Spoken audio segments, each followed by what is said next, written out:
Where do you think your confidence, though, comes from to create a business that requires such scale? Most people like to, they take one foot and they put the other foot and they want to be able to see where they're going.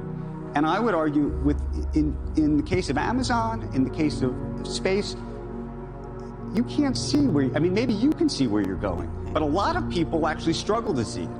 Very good question, very interesting question, and I'm not sure I know the right answer, or maybe there are many answers, so let's start with that. But one observation I would have is that I think it's generally human nature to overestimate risk and underestimate opportunity. And so I think entrepreneurs in general, would be well advised to try and bias against that piece of human nature. How do you get that level of precision? How do you build a culture? You're amazing at thinking outside the box, but what's interesting is you may even be better at execution, which is, how do you execute so effectively? Well, I take a physics first principles approach to everything. It's not as though I wanted to in-source manufacturing, it's just that I was unable to outsource it effectively.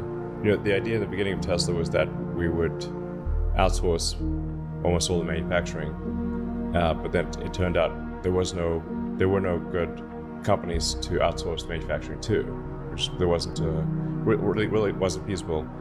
Outsourced manufacturing actually is the exception of the rule,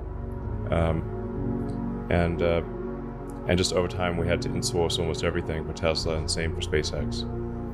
I became very good at manufacturing because I had to. There was no choice. At this point, I might know more about manufacturing than any human ever has, because I've manufactured so many different things in so many different arenas. I think probably more than anyone ever has. So you were 19 when you started Facebook. One question we hear a lot at Y Combinator is, I'm 19 today, I really want to do whatever I can to make the world better.